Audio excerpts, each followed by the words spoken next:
স্বাগত Asian news আপডেটে। দর্শক, আপনাদের সাথে আছি আমি খোসনাত জাহান ইথিরা।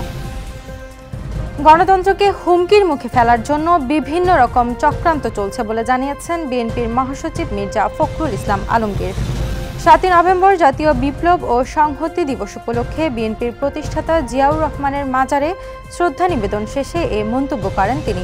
এ সময় তিনি বলেন, ৭ই নভেম্বরের মতো ঐক্যবদ্ধ থেকে বিএনপিকে সামনের দিকে এগিয়ে নিয়ে যেতে হবে। গণতন্ত্র প্রতিষ্ঠায় প্রত্যয় জানিয়ে নির্বাচন বিরোধী সকল ষড়যন্ত্র রুখে দেওয়ার হুঁশিয়ারি দেন বিএনপি নেতারা। প্রধান উপদেষ্টার প্রেস সচিব শফিকুল আলম বলেছেন, যারা আওয়ামী লীগের সুবিধাভোগী ছিলেন তারা নির্বাচন নিয়ে বিভ্রান্তি ছড়াচ্ছে। সারা দেশে এখন নির্বাচনী আমেজ বইছে। এই গণতান্ত্রিক প্রক্রিয়া কেউ থামাতে পারবে না। সকালে নেত্রকোনা সার্কিট হাউসের সম্মেলন কক্ষে জেলার সাংবাদিকদের সঙ্গে এক মতবিনিময় সভায় তিনি এ মন্তব্য করেন। প্রেস সচিব বলেন, ফেব্রুয়ারির প্রথম সপ্তাহে নির্বাচন হবে। সরকার গণতান্ত্রিক মূল্যবোধ ও অংশগ্রহণমূলক রাজনীতি নিশ্চিত করতে নিরলসভাবে কাজ করছে।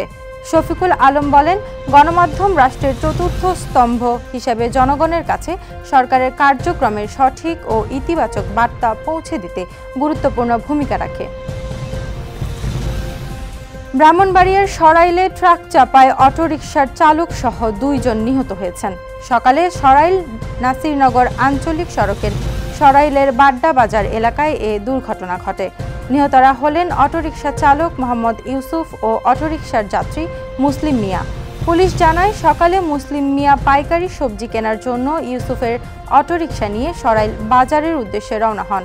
পথে বিপরীত দিক থেকে আসা নাসিরনগরগামী একটি মাছবাহী ট্রাক অটোরিকশাটিকে চাপা দেয়। এতে ঘটনাস্থলে তাদের দুজনের মৃত্যু হয়। খবর পেয়ে পুলিশ মরদেহ উদ্ধার করে থানায় নিয়ে আসে।